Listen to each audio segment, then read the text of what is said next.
你每天花费多久的时间在 IG 还有脸书上面呢？大家都知道，如果过度沉迷社群媒体，有可能会对心理健康造成负面的影响。但很少人发现自己其实已经中毒了，对社群软体用到身心焦虑，无法自拔，不知道该怎么办。今天就让我们一起来聊聊社群软体排毒吧。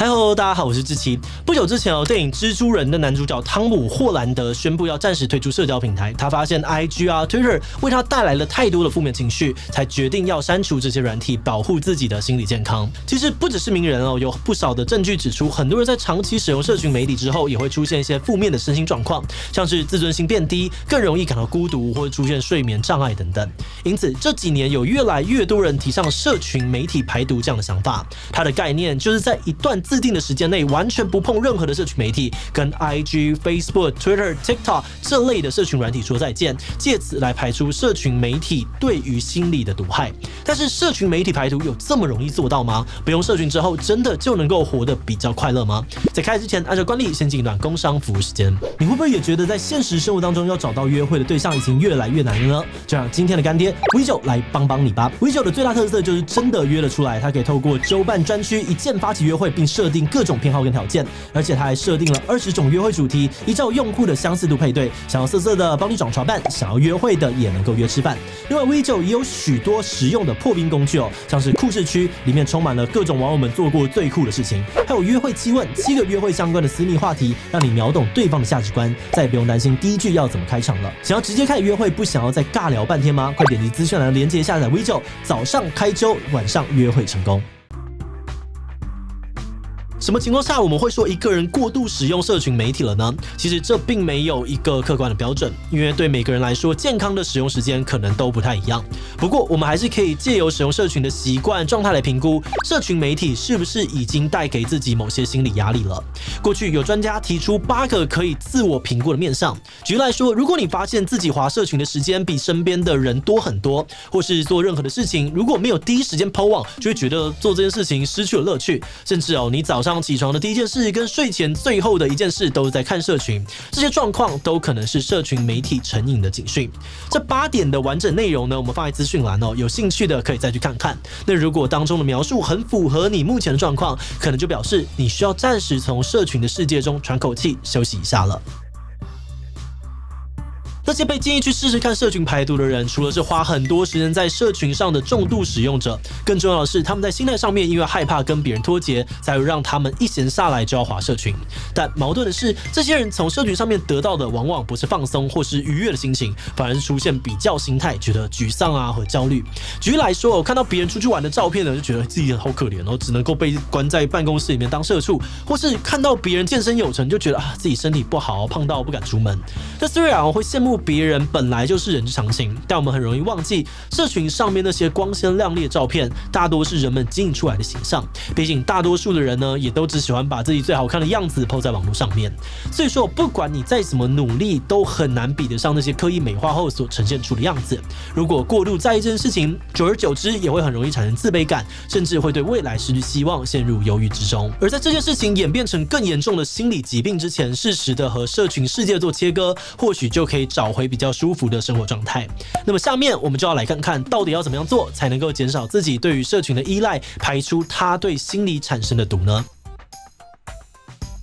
社群媒体排毒乍听之下很简单反正就是不要用社群就好了，但是实际做起来可能没有大家想象中的容易。不用社群之后多出来的时间很容易产生空虚感，让你心痒难耐，需要很强的意志力才能够克制自己点开社群软体的冲动。所以有人建议不如狠一点点，直接把那些 App 从手机或是电脑当中删除，或许还比较有帮助。或是你也可以在手机电脑上面做一些视觉提示，提醒自己正在进行社群排毒，像是在解锁画面放上提醒的标语等等。另外一个可以大大增加成功率的方法是邀请身边的家人朋友一起进行社群排毒。毕竟如果你突然从社群当中消失，可能也会引来亲友的关心，大家会问你去哪里了，你还好吗？有的人甚至觉得你怪怪的，对你投以异样的眼光。所以与其还要跟身旁的人不断的解释，不如一开始就说清楚自己为什么要进行社群排毒，会持续多久，而且如果成功邀请到亲友一起加入的话，还能够一起规划活动，让自己不会觉得孤单。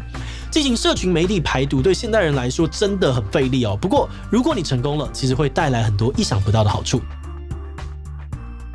我们看了许多网络上面的分享哦，很多人在进行社群排毒之后，生活中都出现了非常正面的改变。举例来说呢，不少人表示，自从戒掉了社群软体之后呢，多出了超多的时间可以利用，感觉自己终于不再被社群绑架，对生活更有掌控力，同时自己的生产力、注意力也都有所提升。而且在心境方面的改变也很大哦。以前在社群上面 po 一篇文，心里都会一直惦记着有多少人按赞啊，或者有多少人留言。如果大家的反应很冷淡，还会觉得有点沮丧，怀疑自己是不是不太受欢迎。但是自从进行了社群排毒之后，这种压力也随之消失了，觉得自己活得更自由，更有办法活在当下。以上就是社群排毒能够带来的好处。不过呢，也不是所有人的经验都是好的哦，也有人试过之后发现，社群排毒这一招对自己不太合适。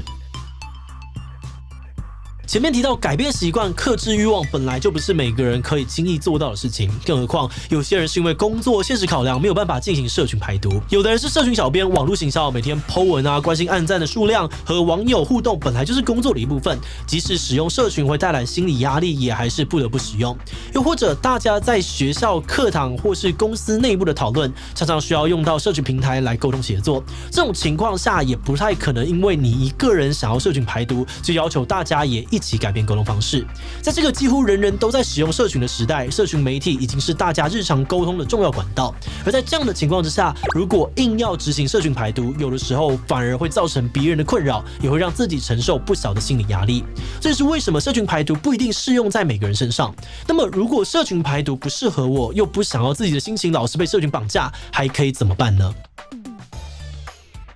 如果没有办法长期全面性的停止使用社群媒体专家建议也可以用一些比较折中的方式，像是每天规划一个特定的时段，只在那个时段内不使用社群软体，或者统计一下是哪个社群 App 花掉自己最多的时间，再针对那个个别的平台单独的进行排毒。另外，用什么样的心态在使用社群，有时候会比使用频率更重要。研究显示有在社群上面按赞留言的人，比起单纯观看贴文的人，可以从社群上面获得更多的社会支持，也比较不犹豫。也就是说，在使用社群的时候，与其一直潜水，默默的看别人的生活，试着多多跟别人互动，或许能够得到更多良性的回馈。同时，也不要忘记，社群上面只呈现了每个人想被看见的生活面向，即便呢表面上面看起来光鲜亮丽也不代表他的生活真的是一帆风顺，没有必要一直跟对方比较。以上是一些可以调试的心态还有方法，但如果觉得这些做法一时之间很难达成，那至少可以多去观察自己在使用社群时的情绪变化。什么样的贴文让你觉得沮丧？哪样的情境会让你产生比较心态？依照观察的结果调整自己追踪互动对象，或许也能够改善使用社群软体的负面影响。而最后还是要不免俗的提醒一下如果你在使用社群时已经出现严重的心理症状，还是要寻求专业的心理咨商服务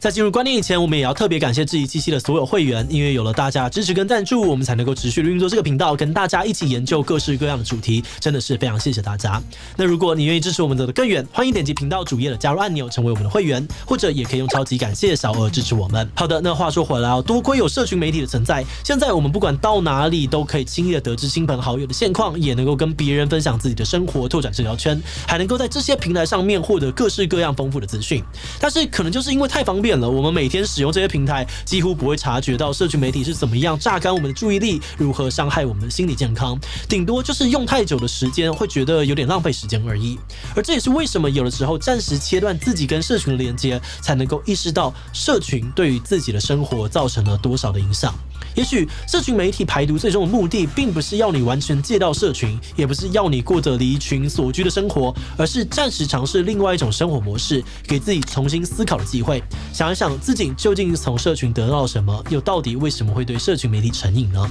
或许在重新思考过后，我们才能够更有意义的去分配时间，找到使用社群媒体的平衡点，重新夺回对生活的支配权。那最后想问大家你会想要进行社群媒体排毒吗？会我觉得我现在社群成瘾太严重了，想要做出改变。B 有在考虑但是不用社群对我来说太难了。C 以前有尝试过，但不是很成功。D 不会有社群媒体对我的生活来说没有什么负面影响。其他留言告诉我们吧。最后，如果你喜欢今天的影片，欢迎分享出去，让更多人知道社群媒体排毒。此外呢，也可以点这个地方看看脸书是不是放任假消息，以及 IG 是霸凌的温床吗？那么今天的这一期就到这边告一段落，我们就明晚再见喽。